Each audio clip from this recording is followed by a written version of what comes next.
Hello students, a very warm welcome to all of you. मेरा नाम यशोवर्धन मिश्रा है और ये है आपका डेली करंट अफेयर्स का सेशन स्टार्ट करने से पहले एक न्यूज़ मैं आपको बताना चाहता हूँ। ऋचा मैम अभी फिलहाल 3 दिन के लिए आपकी क्लासेस नहीं ले पाएंगी। वो मंडे से ज्वाइन करेंगी और आपकी जो daily current affair session Monday से है वो ऋचा मैम कंडक्ट करेंगी। ठीक है, फॉर द नेक्स्ट 3 डेज आपके करंट अफेयर सेशन मैं कंडक्ट करूंगा। ऑलराइट, सो आज तारीख है आपका 22 अगस्त 2024। सेशन स्टार्ट करते हैं, देखते हैं कौन कौन से इंपॉर्टेंट न्यूज़ हमको कवर करने हैं।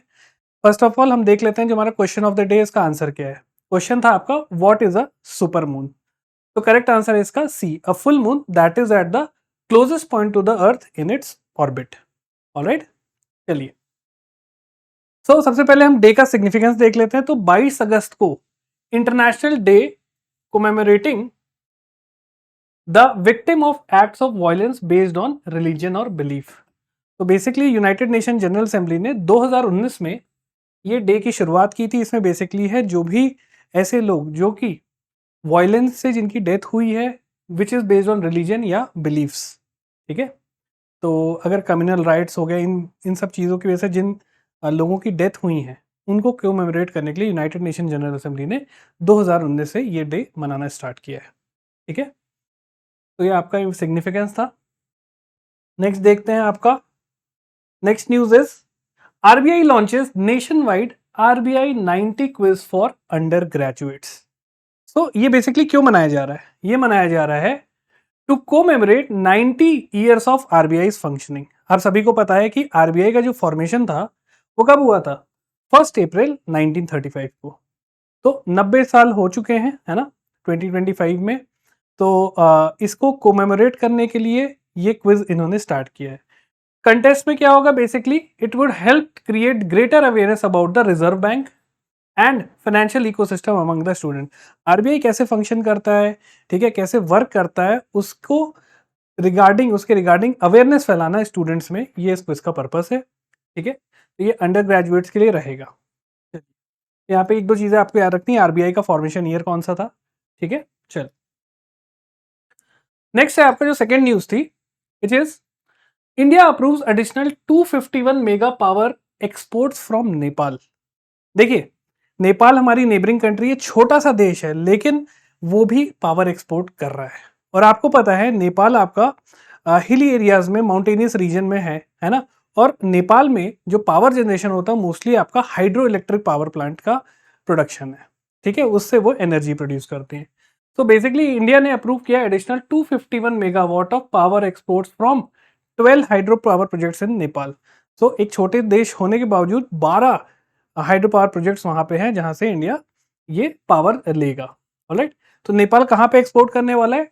To Bihar under a medium term power sales agreement for the first time. तो बिहार स्टेट्स को ये पावर सप्लाई करेगा। देखिए, यहाँ पे कुछ फैक्ट्स आप ध्यान रखिएगा। इंडिया का एनर्जी सिनारियो जो है ना, उसमें हाइड्रो इलेक्ट्रिक पावर बहुत इंपॉर्टेंट रोल निभाता है। ठीक है, सो जो टोटल अप्रूव्ड पावर एक्सपोर्ट है नेपाल से इंडिया को जो आने वाला है, उसको 690 मेगावाट से बढ़ा के 941 मेगावाट कर दिया गया है। ऑलराइट, पहले 16 प्रोजेक्ट से हम 690 मेगावाट का पावर लेने वाले थे नेपाल से, अब उसको बढ़ा के 941 मेगावाट कर दिया है। और कितने प्रोजेक्ट्स हैं? 28 प्रोजेक्ट्स हैं। ठीक है, मतलब 28 हाइड्रो इलेक्ट्रिक पावर प्लांट है जहां नेपाल में, जहां से हम ये पावर लेंगे। एक और इंपॉर्टेंट फैक्ट यहाँ पे ध्यान रखिएगा, Nepal become a net exporter of electricity. Very very important point. ठीक, और देखिए, जब भी आप पावर एक्सपोर्ट कर रहे हो मतलब आप फॉरेन एक्सचेंज आपके यहाँ आएंगे। ठीक, फॉरेक्स रिजर्व आपका बढ़ेगा, जो अगेन आपकी इकोनॉमी को सपोर्ट करता है।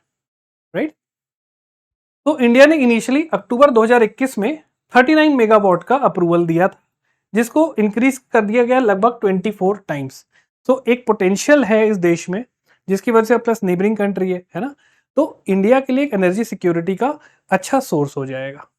चलिए आगे देखते हैं, इसमें एक दो फैक्ट्स और आपको ध्यान रखने हैं।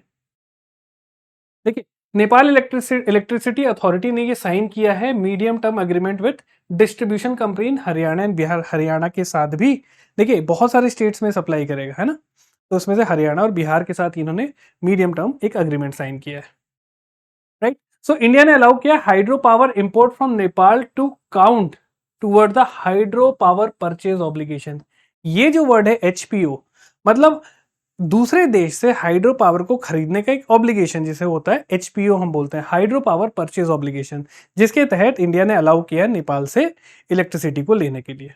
ऑलराइट, और इसमें एक और फैक्ट देखिए, हम ऐसे तो लेंगे नहीं, यहाँ पे क्या किया जा रहा है, जो भी बायर्स होंगे, चाहे वो आपकी डिस्ट्रीब्यूशन कंपनीज हो या आपका एनटीपीसी, एनटीपीसी नहीं करेगा, लेट्स से कि हाइड्रो इलेक्ट्रिक एनएचपीसी हो गया है ना, अगर वो एज अ बायर एक्ट करता है तो उनको इंसेंटिवाइज करना, प्राइवेट कंपनीज हैं उनको इंसेंटिवाइज करना जो कि इलेक्ट्रिसिटी जनरेशन में काम कर रही हैं। ठीक है, तो ये जो लॉन्ग टर्म एग्रीमेंट है इसका एम है 10,000 megawatt of power from Nepal to India. लगभग 10,000 मेगावाट का जो पावर है नेपाल से इंडिया को लेना है अंडर लॉन्ग टर्म एग्रीमेंट। ठीक है, तो ये चीज ध्यान रखिएगा। एक इंपॉर्टेंट चीज यहाँ पे नेपाल के बारे में, Nepal is on the track to become South Asia's leading hydro power exporter. Very interesting thing, इतना छोटा सा देश लेकिन हाइड्रो पावर का पोटेंशियल देखिए। ठीक है, इसलिए बोला जाता है कि इंडिया को अपने नेबरहुड पे भी ध्यान देना है, और हम इसी तरीके से डील करते हैं जिससे उनका भी बेनिफिट हो और हमारा भी बेनिफिट हो।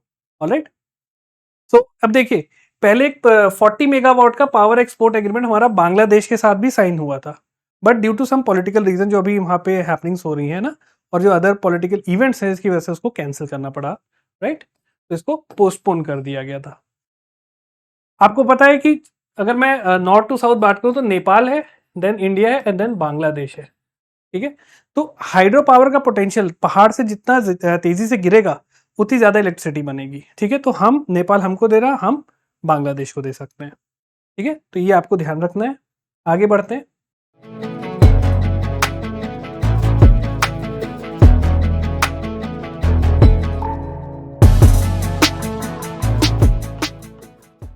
Next news was 19th CII India Africa business conclave begins in New Delhi.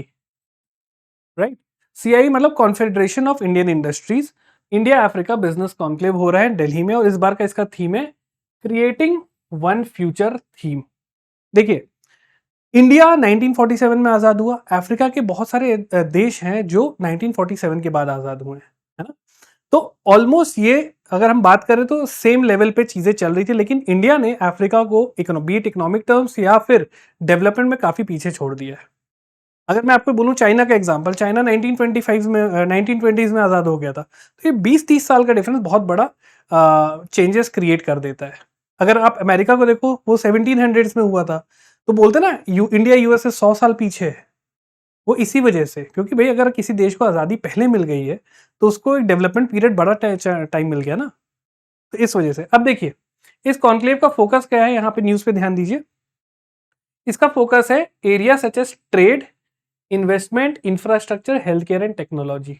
आप सभी को पता होगा इंडिया की कंपनी है एयरटेल, जो कि अफ्रीका में भी बहुत बड़ी कंपनी मानी जाती है, उनका बहुत बड़ा इन्वेस्टमेंट है। अफ्रीका आज के टाइम में एक इन्वेस्टमेंट हब बन गया है, और वहां पे रेस लगेगी कौन सी कंट्री आके वहां पे इन्वेस्टमेंट करे। और देखो, आप इन्वेस्टमेंट कर रहे हो कहीं पे तो आपके पास पावर रहेगी वहां पे। इंडिया ट्राई कर रहा है, चाइना ट्राई कर रहा है, और ऐसा बताया जा रहा है कि अफ्रीका में चाइनीज इन्वेस्टमेंट बहुत हो गया है, तो उसको न्यूट्रलाइज करने के लिए अफ्रीका अपना डाइवर्सिफाई कर रहा है कि भाई हम इंडिया के साथ भी करें। ठीक है, तो लगभग इसमें 1100 more than 1100 international delegates from 65 countries, out of which 47 are African nation are participating in conclave. 1100 international delegates हैं फ्रॉम 65 कंट्रीज, और 65 देशों में से 47 अफ्रीकन नेशंस। ठीक है, एक चीज यहां पे ध्यान रखिएगा, Mauritius is the first African country to adopt India's UPI payment system. जो हमारे यहाँ पेटीएम और भीम ऐप और ये सब चीजें हैं ना, मॉरिशस ने भी अडॉप्ट कर लिया है। आपको पता होना चाहिए ऐसा क्यों किया है। मॉरिशस एक इंपॉर्टेंट टूरिस्ट डेस्टिनेशन है, और इंडिया से बहुत सारे टूरिस्ट वहां पे जाते हैं छुट्टियां मनाने, तो पेमेंट सिस्टम ईजी करने के लिए आपको बार बार करेंसी कन्वर्ट नहीं करनी पड़ेगी, तो उन्होंने बोला हम यूपीआई आपका एक्सेप्ट करेंगे। ठीक है, तो मॉरिशस पहला अफ्रीकन देश बन गया है जिन्होंने इंडिया का यूपीआई सिस्टम अडॉप्ट किया है, and it is also the first non Asian country to issue RuPay cards, जो कि which enable both Indian and African tourism. तो टूरिज्म फोकस है, लेकिन इस कॉन्क्लेव का फोकस है ट्रेड, इन्वेस्टमेंट, इंफ्रास्ट्रक्चर, इसके ऊपर। राइट, और एक चीज ध्यान रखिए, India is Africa 4th largest trading partner. ठीक है, चाइना हमसे ऊपर है। ये इस पूरे कॉन्क्लेव का पर्पस था। तो ये आपका यहाँ पे देखिए फोटोज भी है, यहाँ पे आप देख सकते हैं इस टाइप के पूरे डेलीगेट्स आए थे। ऑलराइट, नेक्स्ट, तो नेक्स्ट न्यूज है आपका today India EU regional conference. यहाँ पे फोकस करिएगा, मैं आपसे एक सवाल भी पूछने वाला हूँ ईयू से regarding. So today India EU regional conference begin in New Delhi. ठीक है, तो European union in collaboration with global counter terrorism council and ministry of external affairs, इन्होंने ये 2 दिन का कॉन्फ्रेंस ऑर्गेनाइज किया। पर्पस क्या है इस कॉन्फ्रेंस का, ध्यान रखिएगा, to combat terrorist content online. आपको पता है आज के टाइम में केवल बॉर्डर पे ही टेररिस्ट नहीं है जो इंडिया में घुस के उनको डैमेज करना चाहते हैं। ऑनलाइन इंटरनेट एक ऐसी मीडियम बन चुका है जिसे आपने इस वर्ड सुना होगा, साइबर टेररिज्म। ठीक है, तो इंटरनेट का यूज करके, कंप्यूटर्स का यूज करके टेरर एक्टिविटी को फैलाना, तो उस वो एक बहुत बड़ा इशू आज के टाइम में नेशनल सिक्योरिटी का बन चुका है। तो इंडिया और ईयू ने ये कॉन्फ्रेंस किया कि कैसे उस चीज को कॉम्बैट किया जाए, उस पर ये पूरा कॉन्फ्रेंस था। ठीक है, so this conference aim to address multi faceted challenges pose by violent extremism in the digital sphere. आप सब सुनते होंगे ना कि यहाँ पे ये सिस्टम हैक हो गया, हैकर्स ने इस बैंक को हैक कर लिया और इतने पैसे निकाल लिए। तो उस टाइप के चैलेंजेस को, जो मॉडर्न चैलेंजेस हैं, इसको टैकल करने के लिए पूरा कॉन्फ्रेंस था। ठीक है, ambassador of the European Union to India कौन है? ईयू के जो एम्बेसडर हैं जो इंडिया में प्रेजेंट है, उनका नाम है हर्वे टेल्फिन। ये नाम याद रखिएगा। ठीक है, एक सवाल मुझे आप लोग इसका जवाब दीजिएगा कमेंट सेक्शन में, यूरोपियन यूनियन में टोटल कितनी कंट्रीज हैं? ठीक है, ये आप मुझे कमेंट सेक्शन में बताइएगा। यूरोपियन यूनियन, ये सारी चीजें ना हम अपने प्लेसेस इन न्यूज में भी ये सब कवर करते हैं। जैसे हमने लास्ट टाइम आपके बाल्टिक नेशंस को कवर किया था, है ना? तो आप वो सेशन जरूर देखिएगा, आपको उसका भी आइडिया लगेगा। अच्छा, एक और चीज, इस सेशन के लिए देखिए, इसके सेशन की जो पीडीएफ है ना, आपको परचम ऐप के टेलीग्राम चैनल और उसके ऐप पे अवेलेबल हो जाएंगी। तो आपको ये सारी चीजें वहां पे पीडीएफ फॉर्म में मिल जाएंगी, आप वहां से डाउनलोड कर सकते हैं। चलिए, नेक्स्ट है आपकी न्यूज, top global ranking for RBI governor recognition of his leadership. So mister Shaktikanta Das को ये अवार्ड मिला है। He has been ranked as the top central banker globally. ठीक है, इंडिया का सेंट्रल बैंक कौन है? आरबीआई। वैसे हर देश का एक सेंट्रल बैंक होता है, तो शक्तिकांत दास को ये रिकग्निशन मिला है। ठीक है, किसने दिया है? Issued by the US based global finance magazine.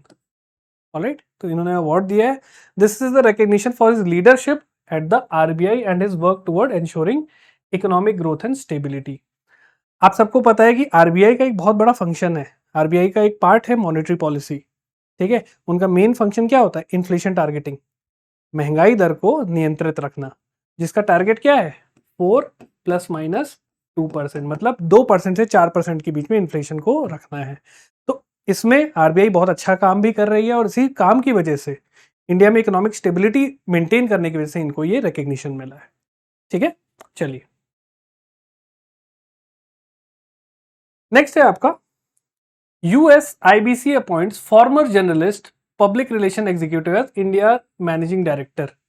So USIBC क्या है? It is basically United State India business council, और इन्होंने मिस्टर राहुल शर्मा को अपॉइंट किया है as their India based director, managing director. He is Rahul Sharma, है ना? ये पहले जर्नलिस्ट थे, राइट? और इन्होंने सक्सीड किया है बेसिकली अलेक्जेंडर स्लैटर, राइट? पहले ये थे, इनकी जगह मिस्टर राहुल शर्मा को अपॉइंट किया गया है। यूएसआईबीसी क्या है? Basically it is the part of US chamber of commerce. जैसे यूनाइटेड स्टेट में चेंबर ऑफ कॉमर्स है, वैसे ही इंडिया में भी इंडियन चेंबर ऑफ कॉमर्स है। तो यूएस चेंबर ऑफ कॉमर्स का पार्ट है यूएसआईबीसी। ऑलराइट, तो ये आपको ध्यान रखना है। और ये चीज और याद रखिए, अमेरिका लार्जेस्ट इंडस्ट्री एसोसिएशन, ये अमेरिका की सबसे बड़ी इंडस्ट्री एसोसिएशन है यूएसआईबीसी। ऑलराइट, और इसमें बहुत सारी फर्म्स हैं। देखिए, this will mark it's 50 year anniversary in 2025। Clear? तो इंडिया रीजन में इन्वेस्टमेंट का पर्पस बहुत बढ़ गया है। हर देश चाह रहा है इंडिया में इन्वेस्ट करें। रीजन, हमारा जो पॉपुलेशन है वो एक तरह से हमारे लिए वरदान भी है और एक तरह से हमारे लिए श्राप भी है। वरदान क्यों? क्योंकि इतना बड़ा पॉपुलेशन, इतनी बड़ी मार्केट है, कोई भी बिजनेस यहाँ फ्लरिश कर सकता है। तो हर इंसान का, हर दूसरे देश का फोकस है कि इंडिया में जाके इन्वेस्टमेंट किया जाए। इस वजह से आप सुन भी रहे होगे, एप्पल हो गया, है ना, टेस्ला हो गई, ये जो यूएस कंपनीज है इंडिया में आना चाह रही हैं, राइट? अगर मैं इसी बात को बोलूं, एक वर्ड होता है डेमोग्राफिक डिविडेंड। तो ये जो पढ़ी लिखी यंग पॉपुलेशन है, अगर इनकी लिटरेसी रेट कम है, पढ़े लिखे नहीं है, स्किल्ड नहीं है, तो ये हमारे लिए श्राप का भी फॉर्म ले सकता है। इस वजह से बताते हैं कि लिटरेसी प्रमोट करना है, एम्प्लॉयमेंट जनरेट करना, और ये सब आने वाले टाइम में बहुत हेल्पफुल होंगे इंडिया के ग्रोथ के लिए, क्योंकि आज के टाइम में इंडिया को बोलते हैं यंगेस्ट कंट्री, है ना। हमारे यहाँ जो यंग पॉपुलेशन है, जो कि 15 से लेके 59 साल के बीच में, वो सबसे ज़्यादा है। जो बाकी डेवलप्ड नेशन, जैसे आप जापान की बात करो, जर्मनी हो गया, यूएस हो गया, या अदर यूरोपियन नेशन हो गए, वहाँ पे एवरेज एज बहुत ऊपर हो चुकी है, 60 प्लस हो चुकी है, ठीक है, या 55 की, तो वर्क फोर्स की कमी होती है, ठीक है। तो ये चीज़ आपको याद रखना है। मिस्टर राहुल शर्मा, इनको अपॉइंट किया गया है as the India based ambassador, managing director. Next आपका है एक और अपॉइंटमेंट, मिस्टर अशोक कुमार सिंह को डायरेक्टर जनरल बनाया गया है, किसका? ईएसआईसी। ईएसआईसी क्या है? एम्प्लॉयज स्टेट इंश्योरेंस कॉरपोरेशन, जो कि ministry of labour and employment के अंदर आता है। इसका डायरेक्टर नियुक्त किया गया है मिस्टर अशोक कुमार सिंह को, जो कि एक आईएएस अफसर है। He is mister Ashok Kumar Singh. तो ये अपॉइंटमेंट आप याद रखिएगा, इंपॉर्टेंट है, पूछा जा सकता है। इससे पहले ये एज अ प्रिंसिपल सेक्रेटरी काम करते थे वाटर रिसोर्स डिपार्टमेंट में। किस कैडर में? गवर्नमेंट केरला, ये गवर्नमेंट ऑफ केरला के आईएएस अफसर है ना। चलिए, नेक्स्ट है आपका जापानीज। बहुत इंटरेस्टिंग न्यूज़ है, देखिएगा कि मतलब आज के टाइम में लोग हेल्थ और इससे जूझ रहे हैं, और कुछ ऐसे लोग जो 100 120 साल जी रहे हैं। Japanese women as 116 set to become world's oldest person. So ये लेडी हैं, इनका नाम है Tomiko Itooka, and she is the oldest living person जो अभी जिंदा है ना। और इनका जन्म हुआ था 23 मई 1908 में, और अभी ये 116 साल की है। तो इनको ये अवार्ड मिला है, ठीक है। तो गिनीज, इनको अब नेक्स्ट गिनीज वर्ल्ड रिकॉर्ड भी इनको इशू हो जाएगा। ऑलराइट, तो इसमें एक ध्यान रखिएगा, she was next in life for the title of world's oldest person after Maria Branyas Morera died in Spanish, है ना, स्पेनिश, है ना। तो ये लेडी थी मरिया ब्रानियस मोरेरा, जो कि स्पेनिश वुमेन थी। पहले ये टाइटल इनके पास था, रिसेंटली इनकी डेथ हो गई थी, ठीक है। अब ये देखिएगा, ये तो हो गया लिविंग, लेकिन अभी तक का जो रिकॉर्ड है कि सबसे लंबा कौन जिया है, वो थे आपके फ्रेंच वुमेन, जिनका नाम था जॉन कालमेंट। इनकी एज थी, जो रिकॉर्ड थी, 122 साल, ठीक है, and 164 days. She is no more, but ये सबसे लंबा जी हैं। बट अभी प्रेजेंटली कौन है, अपना नाम याद रखें, टोमिको इटूका, जो कि 116 साल की है, ठीक है।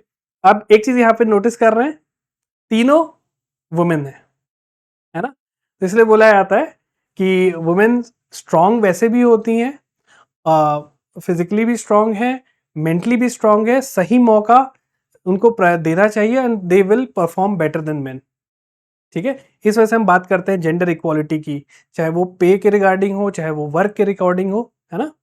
तो इन चीजों को हमको ध्यान देना है। चलिए आगे बढ़ते हैं। India second 700 megawatt nuclear power KAPS-4 plant starts operation at full capacity. So एक नया न्यूक्लियर पावर प्लांट है ना। नाम आपने सुना होगा KAPS, अभी मैं फुल फॉर्म बताता हूं। इसका नाम है ककरापारा एटॉमिक पावर स्टेशन, जो कि गुजरात में सिचुएटेड है। ऑलराइट, अभी मैं आपको बताऊंगा इंडिया में टोटल कितने ऑपरेशनल पावर प्लांट्स है न्यूक्लियर। सो इसका थर्ड वर्जन जो है, सॉरी फोर्थ वर्जन है, वो भी अब फुल कैपेसिटी पे स्टार्ट हो गया है। एंड एक चीज याद रखिएगा, ये बेस्ड है इनका जो पुराना KPS-3 था, ठीक है, इसको बोलते हैं ट्विन यूनिट ऑफ KPS-3। तो इसका मतलब सेम वर्किंग, ऑपरेशन वर्किंग है इनकी सारी चीजें। और एक चीज याद रखिएगा, it has demonstrated the strength of the first of a kind indigenous 700 megawatt pressurise heavy water reactor design. Nuclear energy creation में, या जो न्यूक्लियर पावर प्लांट होता है, वो अलग अलग चीजों पे बेस्ड रहता है। ये है आपका pressurised heavy water reactor, alright, इस पे बेस्ड है, और इसने फुल ऑपरेशन इसका स्टार्ट हो गया है। तो आपको ये याद रखना है, KAPS मतलब ककरापारा एटॉमिक पावर स्टेशन, जो कि कहाँ पे है, location is very important, Gujarat. ये सब चीजें आपसे पूछी जाती हैं। मैच द फॉलोइंग दे देगा, ककरापारा हो गया, नरोरा हो गया, और बोल दिया जाएगा इस स्टेट में ये अभी सेटअप है। चलिए अब देखते हैं हमारा इंडिया में कौन कौन से इंपॉर्टेंट जो present operational nuclear power plant है कौन से हैं। तो अगर हम नॉर्थ से साउथ जाएं, सबसे पहले देखिए उत्तर प्रदेश में नरोरा, ऑलराइट, यूपी में है। देन राजस्थान में आपका ये देखिए, राजस्थान एटॉमिक पावर प्लांट, आरएपीएस बोलते हैं उसको, राइट। देन आपका ककरापारा है हो गया गुजरात में। देन महाराष्ट्र में आपका तारापुर हो गया है, ऑलराइट। देन कर्नाटका में आपका हो गया है कैगा, क्लियर। यहां पे आपका हो गया है तमिलनाडु में कुंडनकुलम, जिसके ऊपर एक टाइम पे काफी ज्यादा बवाल मच रहा था कुंडनकुलम के ऊपर, right. And then Madras atomic power plant, ठीक है। आपने एक रावत भाटा नाम सुना होगा, वो राजस्थान में ही था, है ना। तो ये चीज आपको ध्यान रखना है। चलिए अब एक चीज याद रखिएगा, ये जो ककरापारा है जो आपका गुजरात में सिचुएटेड है, ये बनाया किसने, nuclear power corporation of India limited, जिसे एनपीसीआईएल बोलते हैं। एक पीएसयू है, कौन से डिपार्टमेंट के अंदर, department of energy, atomic energy, alright. और इंडिया 14 ऐसे और न्यूक्लियर पावर प्लांट बनाना चाहता है, ठीक है। तो बताया जा रहा है कि 2031 तक वो सारे ऑपरेशनल भी हो जाएंगे। ये याद रखिएगा लोकेशन, है ना, कौन सा कहाँ पे है, इसको अच्छे से याद कर लीजिएगा, ठीक है, नॉर्थ से साउथ जाने के लिए। चलिए next in news was health ministry announces series of measure to provide additional security to health care employ at work place. देखिए अभी जैसे जो कोलकाता में घटना घटी है ना, इसके बाद सरकार भी काफी ज्यादा एक्शन में आ गई है और वो प्लान्स बना रही है कि आगे ऐसी घटनाएं ना हो। बहुत शर्मिंदी वाली घटना थी ये, है ना, and we condemn this kind of act. ऐसी चीजें फ्यूचर में ना हो इसलिए गवर्नमेंट ने कुछ एडवाइजरी जारी की है। पहला इसमें चीज है कि women health professional should preferably not be diploid for night duty alone. Doctors की ड्यूटी मान के चलिए 24 घंटे की है, डॉक्टर को भगवान का रूप बोला जाता है ना। तो ऐसे भगवान को हमें पूजा करनी चाहिए, वो हमारी जान बचा रहा है यार, इससे नोबल काम क्या हो सकता है। तो उनको इसमें पहली एडवाइजरी बोला गया जो वुमेन हेल्थ केयर प्रोफेशनल्स हैं उनको जो नाइट ड्यूटी में अकेले ना भेजा जाए, ठीक है।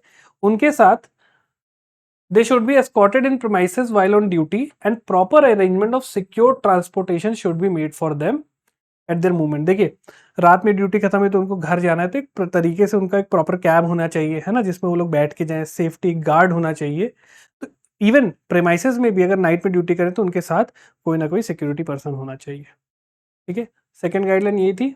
It has also recommended an adequate number of well secured duty rooms with basic amenities for female health care professional. देखिए बेसिक जो उनकी ड्यूटी होती है उसको परफॉर्म करना है ना, तो उनके लिए सेपरेट वॉशरूम होना चाहिए, ठीक है। उनके लिए अगर चेंज करना है तो उनके लिए प्रॉपर चेंजिंग रूम होना चाहिए। तो ये सारी चीज़ें उन्होंने गाइडलाइंस एडवाइजरी जारी की है और ये गाइडलाइंस को इम्प्लीमेंट करना हर अस्पताल की जिम्मेदारी है और वो भी नैतिक जिम्मेदारी होनी चाहिए, ठीक है। अभी मैं आपको बताऊंगा नैतिक के वर्ड मैंने क्यों यूज़ किया है, ठीक है। एक चीज यहाँ पे और बोला गया है, strict monitoring of the entry and exit. आप सब देखते हैं ना अस्पताल में कोई भी कहीं घुस जाता है, चाहे रात हो चाहे दिन हो, तो एंट्री और एग्जिट पे प्रॉपर मॉनिटरिंग होनी चाहिए, चाहे सीसीटीवी की वजह से हो, चाहे आईडी कार्ड्स हो, चाहे जो भी कुछ हो, वो उनको इम्प्लीमेंट करना है। Secondly limiting the number of people allowed in for the patient. Patient के साथ 5-5 लोग अंदर आ जाते हैं, तो एक पेशेंट के साथ 1 या 2 लोग मैक्सिमम, वो उनको असाइन करना है। देन ऐसी कोई इमरजेंसी सिचुएशन है तो उसके लिए मॉक ड्रिल्स, कि कभी भीड़ आ जा रही है, अटैक, आपने सुना होगा ना, डॉक्टर को भी अटैक कर दिया, उनकी कोई परिजन की डेथ होगी तो डॉक्टर को मार पीट दिया। तो ऐसी सिचुएशन को काम डाउन करने के लिए मॉक ड्रिल्स होते रहने चाहिए ताकि वो इस टाइप की सिचुएशन के लिए वो लोग मेंटली एंड फिजिकली प्रिपेयर्ड रहें, right. Then mandatory display of identity card by all hospital staff while on duty. ID card compulsory होनी चाहिए। Mapping of dark spots in the campus to enhance security. कई ऐसे areas होते हैं even CCTV लगाने के बाद जी जो उस कैमरे के रेंज में नहीं होते, तो ऐसे स्पॉट्स को आइडेंटिफाई करना ताकि इस टाइप की घटनाओं को रोका जा सके। अब देखिए हमारा कॉन्स्टिट्यूशन औरतों की सेफ्टी के लिए बहुत सारी चीजें बोलता है। आप जैसे director principle of state policies पढ़ते हैं, डीपीएसपी, उसके आर्टिकल 39E में साफ साफ मेंशन है the state shall ensure that the health and strength of workers, men and women and the tender age of children are not abused. Abuse नहीं होना चाहिए, तो इसमें वुमेन भी आती हैं। तो हमारे कॉन्स्टिट्यूशनल प्रोविजन भी है।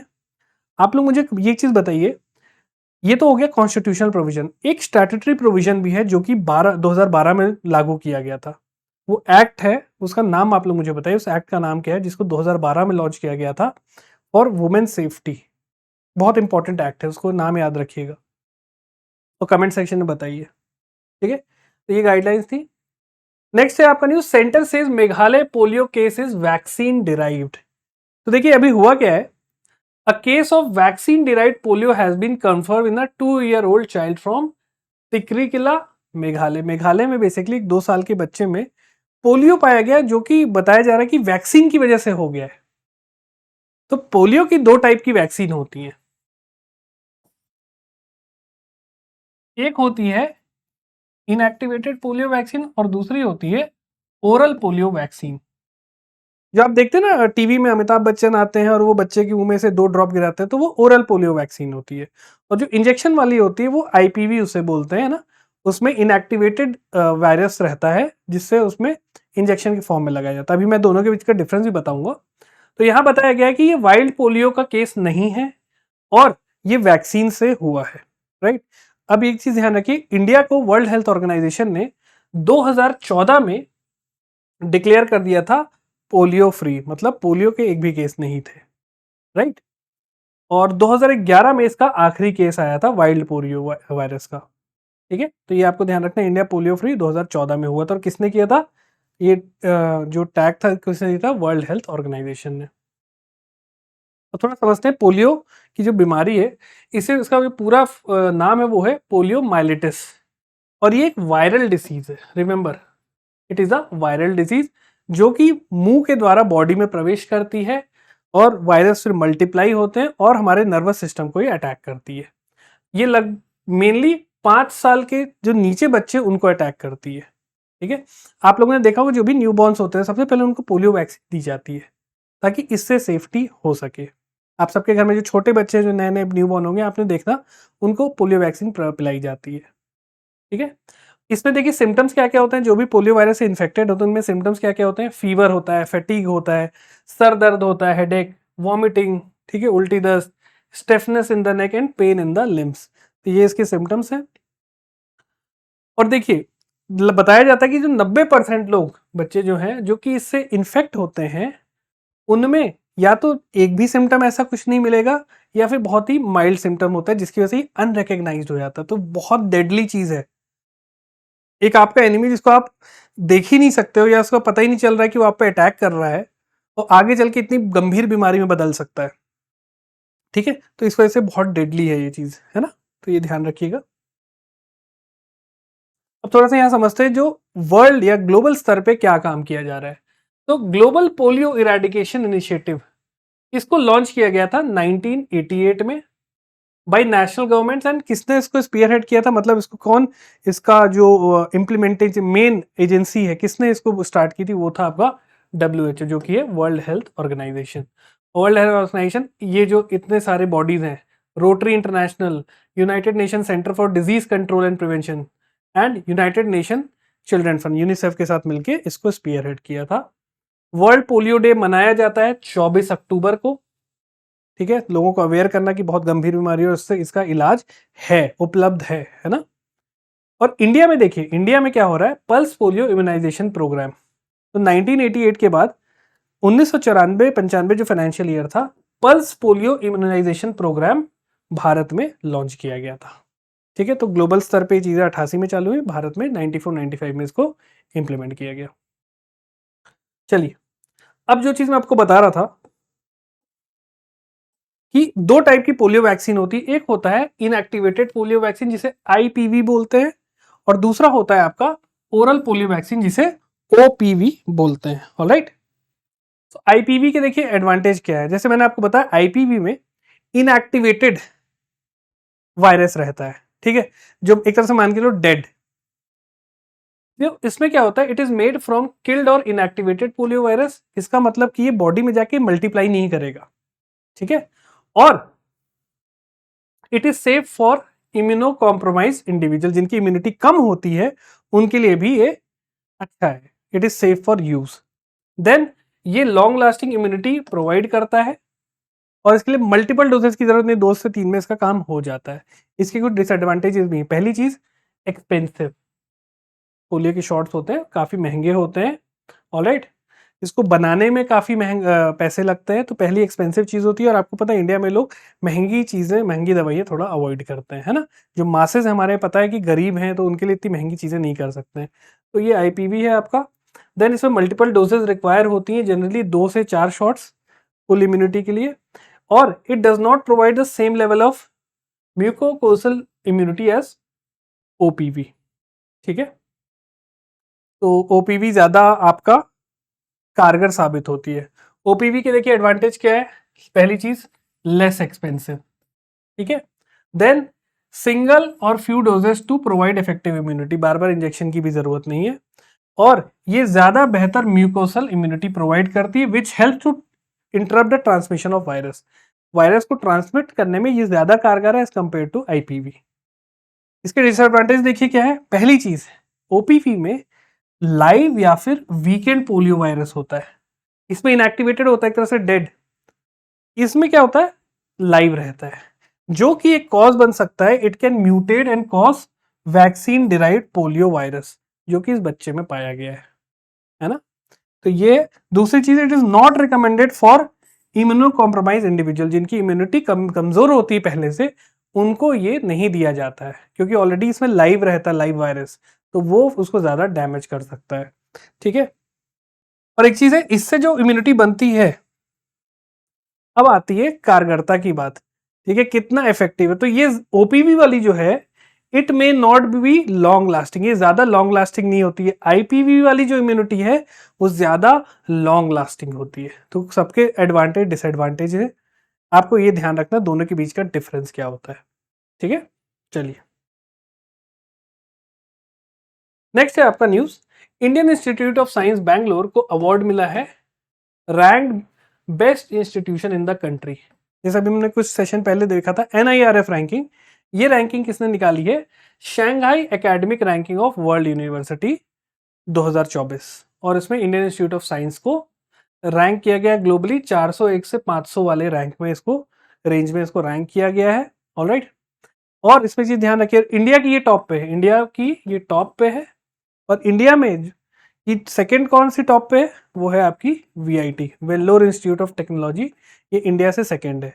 और इसकी ग्लोबल लेवल पे है वो आपका 500 से 600 वाले के बीच में इसको रैंक किया गया है, राइट। तो IISc number 1 from India and VIT जो कि प्राइवेट यूनिवर्सिटी वो नंबर 2 पे है।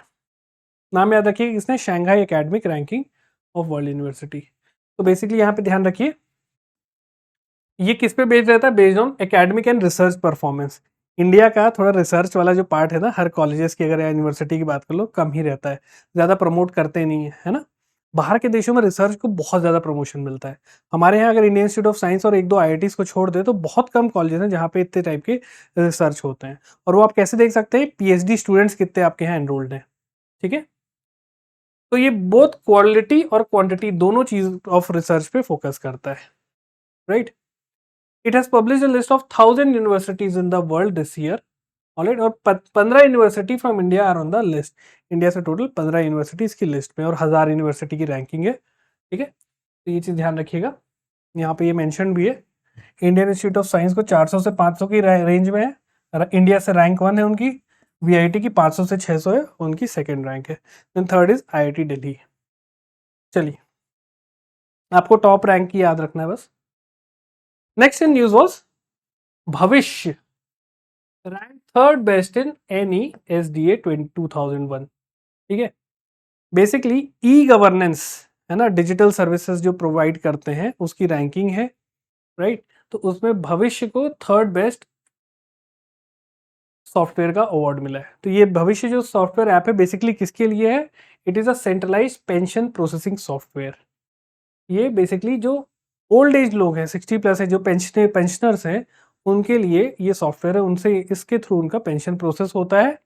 और कई बार क्या होता है, जो आपके घर में दादाजी या जिनकी ये 60 प्लस है, अब उनसे कभी, या जो रिटायर्ड लोग हैं उनसे आप पूछिएगा, कभी भी पेंशन में अगर आपका नाम बदलवाना है ना, या कुछ एड्रेस अपडेट करना, तो उसमें बहुत डिफिकल्टी होती है और उन लोगों को पता भी नहीं रहता। तो इस सॉफ्टवेयर के थ्रू इस टाइप की जो डिले या क्लरिकल एरर है, इसको प्रोसेस किया जाता है।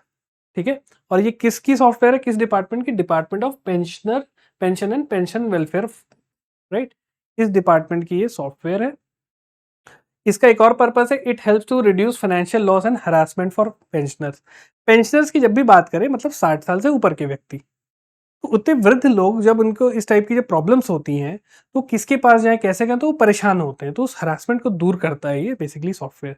टेक्नोलॉजी का यूज किया गया है for social welfare, old age है ना, सीनियर सिटीजन जो हमारे हैं, उनकी मदद करने के लिए। ठीक है, तो इस भविष्य क्या करता है, इसको स्ट्रीमलाइन करता है, जो भी इनके प्रोसेसिंग है अक्रॉस गवर्नमेंट मिनिस्ट्रीज, इतने सारी मिनिस्ट्रीज है, सबके एम्प्लॉयज हैं, सब रिटायर होते हैं, तो उनको एक सुविधा दी गई है।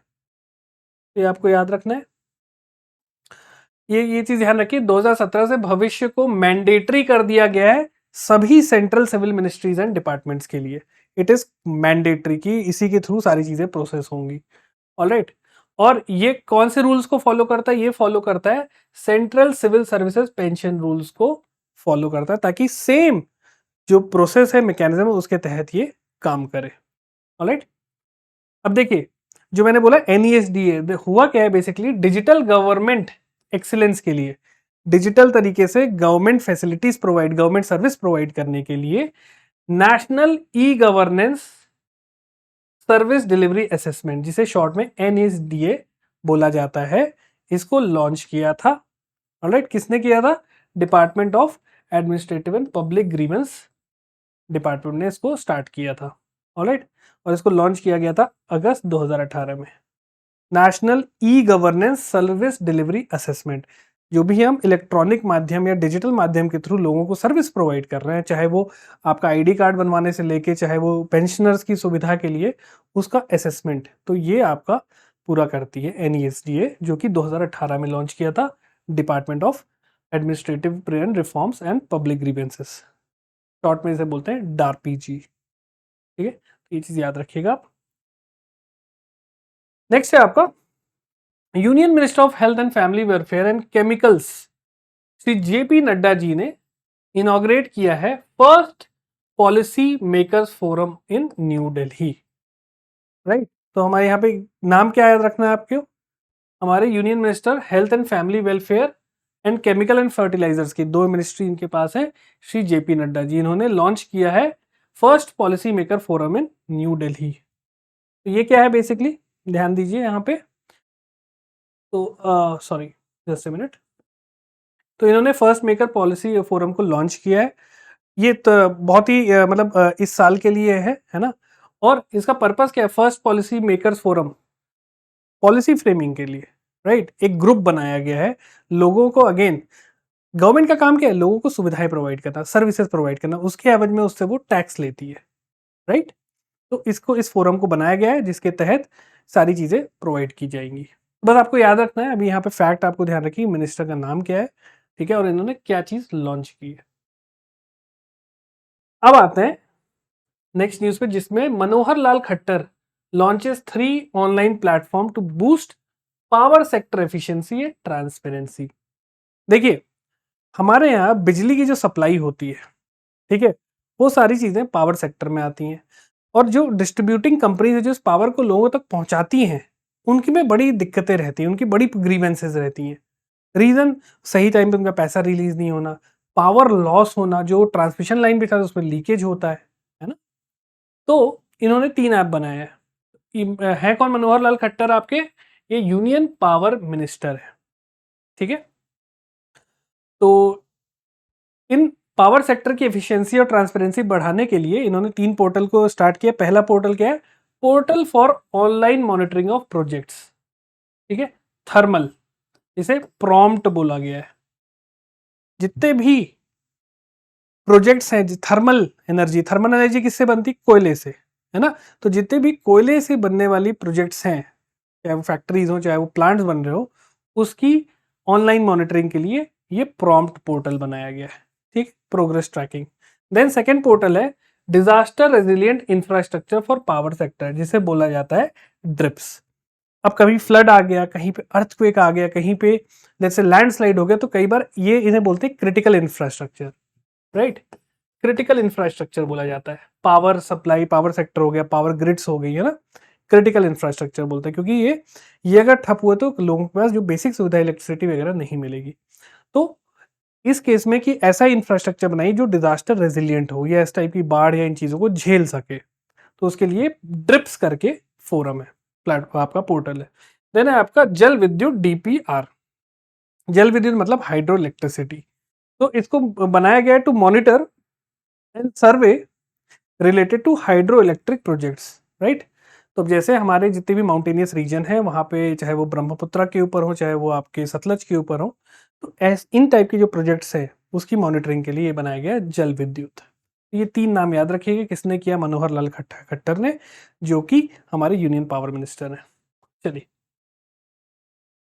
नेक्स्ट आपका अपॉइंटमेंट है इज मिस्टर जय शाह, है ना, हमारे गृह मंत्री जी के सुपुत्र हैं। तो Jay Shah, the incumbent secretary of the BCCI, ये बीसीसीआई के भी प्रेजेंट सेक्रेटरी हैं, has emerged as the front runner to succeed Greg Barclay. ये नाम याद रखिएगा। ग्रेग बार्कले कौन है? ये प्रेजेंट में आईसीसी, इंटरनेशनल क्रिकेट काउंसिल के इनकम्बेंट चेयरपर्सन है, ठीक है। तो बताया जा रहा है कि इनके बाद mister Jay Shah will become the ICC chairperson, ठीक है। ये इंडिया के लिए भी अच्छी है, इंडियन क्रिकेट के लिए भी अच्छी है, और वर्ल्ड क्रिकेट के लिए भी अच्छी है। इनके ही सेक्रेटरी रहते हुए हम भी T20 वर्ल्ड कप जीते, है ना। वी वर अनलकी कि हम हमारा वनडे वर्ल्ड कप नहीं जीत पाए थे, पर चलिए आगे देखते हैं। Next news was Karnataka leads nation with 5,765 public EV charging stations. देखिए, एक स्कीम आई थी, FAME scheme, faster adoption of electric vehicles, right, जिसके तहत इलेक्ट्रिक व्हीकल्स को प्रमोट करना है। रीजन, पोल्यूशन कम करना है। आपको पता है डीजल पेट्रोल से पोल्यूशन होता है, तो लोगों को प्रमोट करना कि भाई ईवी यूज करो। तो आपने देखा होगा टाटा की नेक्सॉन ईवी आ रही है, महिंद्रा की ईवी आ रही है, तो हर कंपनी ईवी निकाल रही है, ठीक है। अब देखिए, जब इतनी सारी ईवीज आएंगे, तो पहले तो क्या था कि जो पेट्रोल डीजल से चल रही थी वो पेट्रोल पंप थे, वहां पे पेट्रोल भर देंगे। अब ईवीज आएंगी तो इनके लिए भी तो कुछ करना पड़ेगा ना।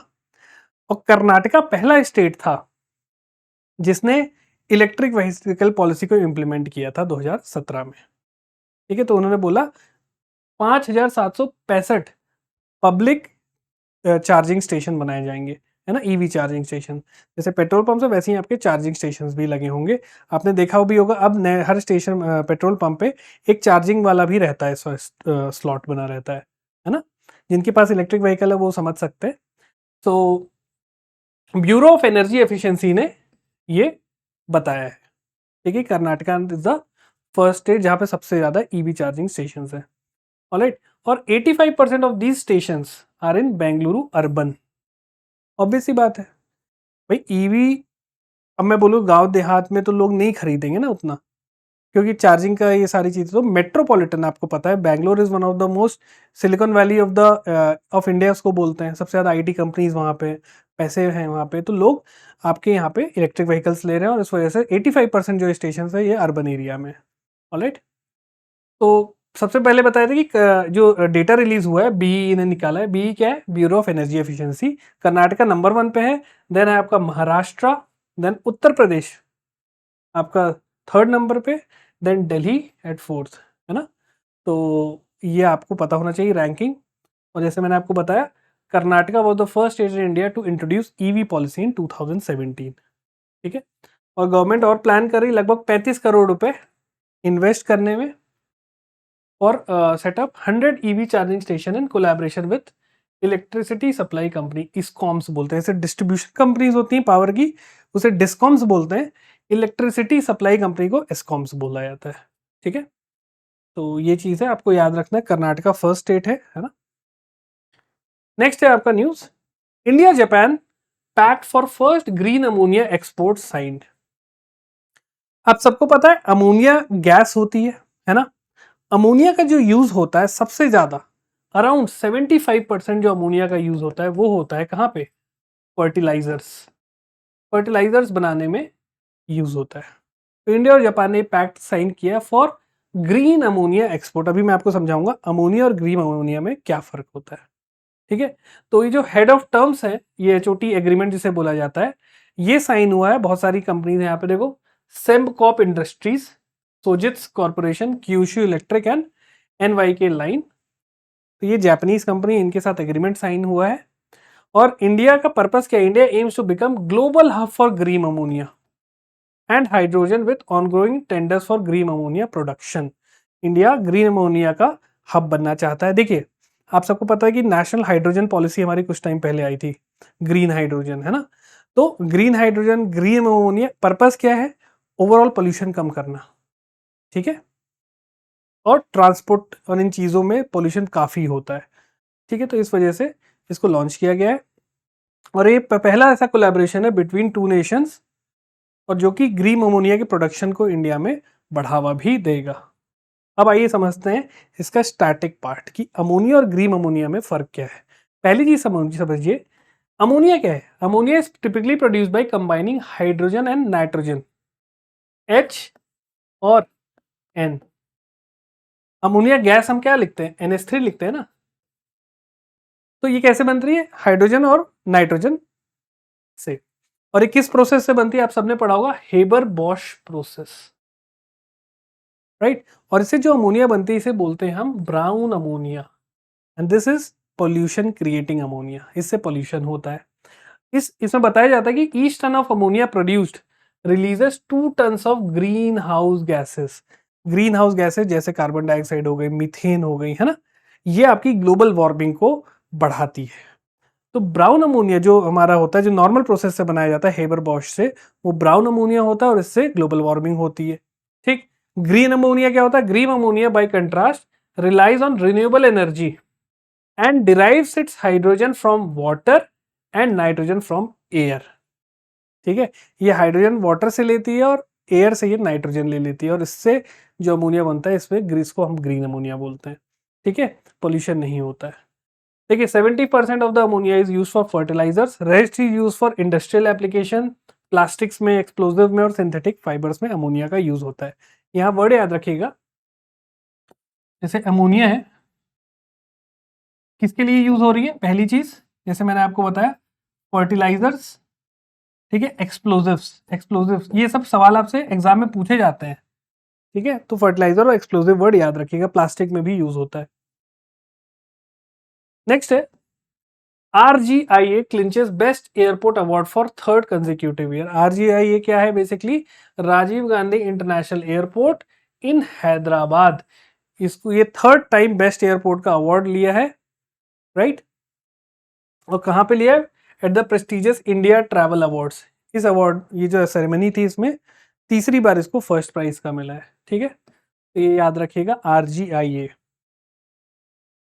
नेक्स्ट है आपका JGU to establish India first constitution museum. ये बहुत इंपॉर्टेंट चीज है। सो JGU क्या है? Basically OP Jindal global university है।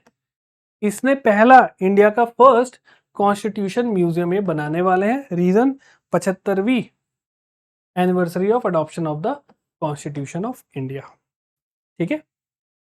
इस म्यूजियम का नाम क्या रहेगा? The constitution academy and the rights and freedom museum, right.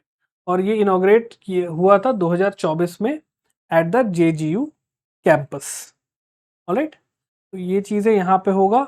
And this platform will showcase the constitution as a living, breathing and growing document. ये line बहुत इंपॉर्टेंट है, ध्यान रखिए, living, breathing and growing document.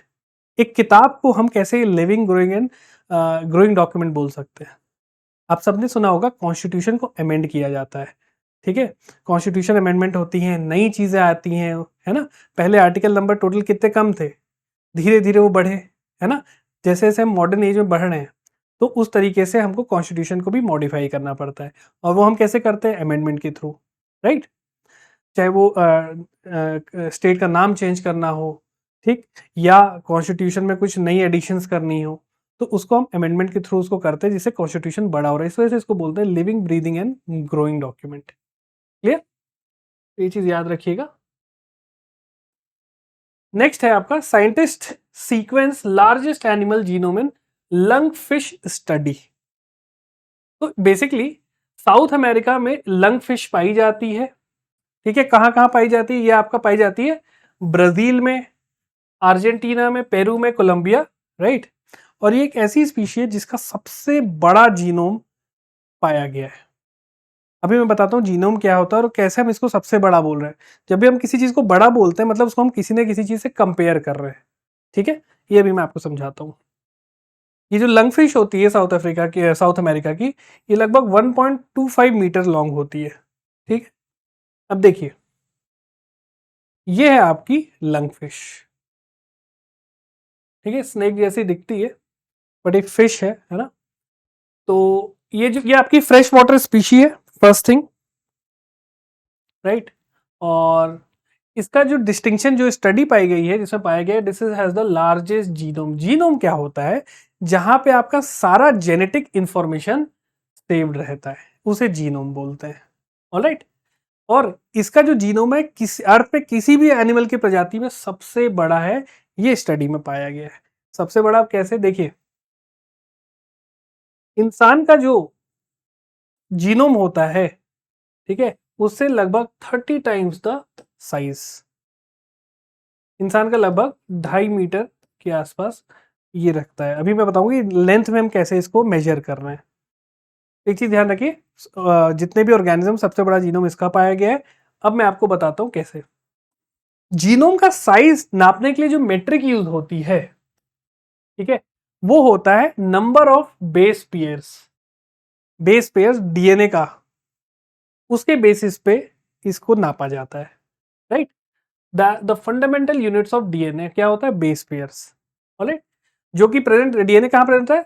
किसी भी organism के cell के nuclei में, राइट। तो बेस पेयर से डीएनए बनाता है, डीएनए कहां प्रेजेंट रहता है? आपके न्यूक्लियाई में। ठीक। तो अगर इस डीएनए को हम खींच रहे, like a ball of yarn, मतलब धागे की बॉल होती है ना, ऊन का बॉल होता है, अगर उसको आप खींचते हो तो एक पतली लंबी रस्सी निकलती है। तो उसी तरीके से अगर आप इस जानवर का खींचोगे, इस लंग फिश का खींचोगे, तो ये लगभग 60 मीटर तक ये इसकी लेंथ हो जाएगी। अब आपको बताते हैं इसको सबसे बड़ा क्यों बोला गया है। ह्यूमन का जो जीनोम है उसको अगर आप ऐसे स्ट्रेच करोगे तो वो केवल 2 मीटर का रहता है। समझ रहे हो? ये चीज आपको याद रखना है। तो ये लंग फिश कहाँ पाई जाती है? सबसे बड़ा जीनोम इसका पाया गया है। ह्यूमन जीनोम को अगर स्ट्रेच किया गया तो लगभग 2 मीटर के आसपास है। ये आपको ध्यान रखना है। ठीक है, चलिए। अब एक चीज और याद रखिएगा, अब जैसे हम जानवर की बात किए तो वैसे ही प्लांट के भी जीनोम्स होते हैं, जो कि उसके भी बहुत बड़े बड़े जीनोम्स होते हैं। ऑलराइट। जो करंट रिकॉर्ड होल्डर है is a fork fern species, जिसका नाम है टेमेसी पेटेरिस ओब्लेन स्क्योलेटा। इतना बड़ा नाम याद रखने की जरूरत नहीं है, आप तो बस याद रख लो टीओ, जिसका सबसे बड़ा जीनोम है, जो करंट रिकॉर्ड होल्डर है ना। जैसे हमारे जो लिविंग वुमेन थी वो अभी रिकॉर्ड होल्डर है 116 साल की, वैसे ही प्लांट में जिसका सबसे बड़ा जीनोम है उसका नाम है टीओ। ऑलराइट। और ये न्यू कैलेडोनिया आइलैंड, न्यूजीलैंड के ऊपर है। मैंने अभी एक शॉर्ट्स भी बनाया था, आपने देखा होगा। जीलैंडिया करके एक कॉन्टिनेंट है, उसका पार्ट है न्यूजीलैंड और न्यू कैलेडोनिया। तो ये पैसिफिक ओशन में एक आइलैंड है, यहाँ पे ये प्रजाति पाई जाती है। और ये 50 times the human genome size है। ठीक है। लंग फिश से पहले जो सबसे बड़ी जिसकी जीनोम पाई गई थी वो था आपका ऑस्ट्रेलियन लंग फिश। ये कहाँ की? यह साउथ अमेरिकन लंग फिश है ना। ये है आपका वो फर्न टीओ, जिसका प्लांट में सबसे बड़ा जीनोम है। ये समझ में आया जीनोम क्या होता है? जिसमें सारी जेनेटिक इंफॉर्मेशन होती है। वो कहाँ पे, उसको नापने का तरीका क्या है? बेस पेयर, जो कि डीएनए का फंडामेंटल यूनिट होता है। और डीएनए कहाँ प्रेजेंट होता है? न्यूक्लियस में। तो इसको अगर हम जैसे बोले स्ट्रेच किया जाए तो इस लेंथ के हिसाब से इसको बोला गया है 60 मीटर है। ठीक है, चलिए आगे बढ़ते हैं। आपको बस नाम याद रखना है ना। नेक्स्ट है Smriti Mandhana move to the third in OCCI ICC ODI ranking. International cricket council की ओडीआई रैंकिंग आती है, इसमें स्मृति मंदाना जो कि हमारी इंडिया की वाइस कैप्टन है, वो थर्ड स्पॉट पे आ गई है। ऑलराइट। और T20 में ये फोर्थ स्पॉट पे है, राइट। तो Mandhana is the top ranked Indian batter in the 50 over fire format, while skipper Harmanpreet Kaur retained her 9th position. तो इंडिया की कैप्टन कौन है वुमेन क्रिकेट टीम की? हरमनप्रीत कौर, जो कि 9th पोजीशन पे है। And Mandhana is the top ranked batsman, ये बैटिंग करती है ना, she is Smriti Mandhana, very good player. अभी रिसेंटली एशिया कप भी फाइनल में अनफॉर्चुनेटली हम हार गए, बट ठीक है, कोई नहीं, हमारी टीम बहुत अच्छा परफॉर्म करती है और इंडियन क्रिकेट टीम के लिए अब बहुत अच्छी अपॉर्चुनिटीज भी आ रही है ना, नए नए प्लेयर्स भी आ रहे हैं और धीरे धीरे वुमेन प्रीमियर लीग भी चालू हो रहा है, जैसे हमारा आईपीएल है वैसे वुमेन्स का भी स्टार्ट हो गया है। नेक्स्ट है आपका news, the 9th ICC women 2020 world cup 2024 venue has been shifted to UAE from Bangladesh. तो बांग्लादेश में अभी ऐसा आपको पॉलिटिकल टर्मोइल जो चल रहा है उसकी वजह से जो वुमेन का आईसीसी T20 वर्ल्ड कप होना था वो अब यूएई शिफ्ट कर दिया गया है। ठीक है, तो नया venue is UAE, remember this. Next news was Satya Prakash Sangwan has been appointed as chef de mission for India's Paris 2024 Paralympic contingent. तो जैसे अभी हमारा ओलंपिक हो वैसे ही हमारा एक पैरा ओलंपिक होता है। ठीक है, तो इंडिया से जो रिप्रेजेंटेटिव है मिस्टर सत्य प्रकाश सांगवान, इनको अपॉइंट किया गया है chef day mission. Chef day mission मतलब चीफ ऑफ द मिशन, जो इंडिया का जो मिशन है पैरालंपिक अभी पेरिस में जो हो रहे वाला है उसके ये चीफ है। ठीक है, तो ये याद रखिएगा और ये 8th ऑफ सितंबर से स्टार्ट होने वाला है, सॉरी 28th ऑफ अगस्त से 8 सितंबर तक ये पैरालंपिक होगा। ठीक है, सो ही इज द पर्सन। तो पैरालंपिक जैसे आप जानते हैं जो भी हमारे स्पेशली चैलेंज लोग होते हैं, जैसे आप यहाँ देख सकते हैं जो व्हील चेयर्स में हैं या जो फिजिकली थोड़े चैलेंज है ना, तो उनके लिए पैरालंपिक होता है। तो हमारे यहाँ से 47 एथलीट्स यहाँ गए हैं, राइट, और सबसे बड़ा ये हमारा अभी तक का ग्रुप है। नेक्स्ट है आपका द अल्शी फ्रीडम शील्ड एक्सरसाइज। तो बेसिकली एक मिलिट्री एक्सरसाइज है, जॉइंट मिलिट्री एक्सरसाइज है, किसके किसके बीच में? यूएसए और साउथ कोरिया का। एम क्या है? अपनी डिफेंस कैपेबिलिटीज को बढ़ाना और साथ ही साथ जो नॉर्थ कोरिया का एक थ्रेट है उसके अगेंस्ट काम करना, राइट। तो कोरियन पेनिनसुला में आपको पता है कोरियन पेनिनसुला में कौन कौन सी कंट्रीज आती हैं, ये देखिए, ये है आपका कोरियन पेनिनसुला, यहाँ नॉर्थ कोरिया है और ये साउथ कोरिया है। ठीक है, दोनों आपस में लड़ाई रहती है इनमें। साउथ कोरिया आपको पता है प्रो यूएसए है, नॉर्थ कोरिया बोलता है हम यूएसए के अगेंस्ट है। तो इस टेंशन को दूर करने के लिए यूएस बोलता है वी आर सपोर्टिंग यू। तो यूएसए हर जगह आता है कि भाई हम तुम्हारा सपोर्ट करेंगे। अभी इसराइल पैलेस्टीन में भी वो इंटरफेयर कर रहा है, यहाँ भी सपोर्टिंग है ना। और आपको पता होना चाहिए नाटो का सपोर्टर भी है साउथ कोरिया। ठीक है, सो प्रो यूएसए। चलिए, तो ये एक्सरसाइज का नाम याद रखिएगा और किन दो देशों के बीच में। अब आते हैं आपके रिवीजन क्वेश्चन पे। सबसे पहला क्वेश्चन है what is the primary purpose of Bhavishya software introduce by department of pension. ठीक है, correct answer is B, to streamline pension processing and reduce delay. ठीक है, नेक्स्ट क्वेश्चन है आपका the Ulchi freedom shield exercise are conducted between which two countries. जैसा अभी हमने देखा यूएसए एंड आपका South Korea, C is the correct answer. Third question is which institution topped the list of Indian universities in the Shanghai Academic Ranking of World University 2024? So we have seen Indian Institute of Science. A is the correct answer. Second कौन थी? Vellore Institute of Technology, जो कि एक private university है। Next question is who recently took over the charge as Director General of the ESIC, that is Employee State Insurance Corporation. तो हमने देखा correct answer is B, Ashok Sukumar Singh को बनाया गया, जो कि एक IAS ऑफिसर है from the Kerala cadre. Which university is set to launch India's first constitution museum? So, OP Jindal Global University. A is the correct answer. Now, question of the day. According to the Bureau of Energy Efficiency, which state in India has the highest number of public electric vehicle charging stations? तो कौन सा state है आप लोग मुझे comment section में बताइएगा, इसका आंसर मैं आपको नेक्स्ट सेशन में दूंगा। ठीक है, so this was it for today. I hope आपको क्लैरिटी है, जो भी चीज़ आपको नहीं समझ में आई जरूर कमेंट सेक्शन में बताइएगा, उसका आंसर मैं आपको करूंगा। और आई होप आपकी पढ़ाई अच्छी चल रही है, अब एग्जाम भी काफ़ी करीब है, क्विकली चीज़ों को रिवाइज करना, शॉर्ट नोट्स इन पे फोकस करिए, है ना। चलिए अगले सेशन में आपसे मिलता हूँ, till then have a great day, जय हिंद।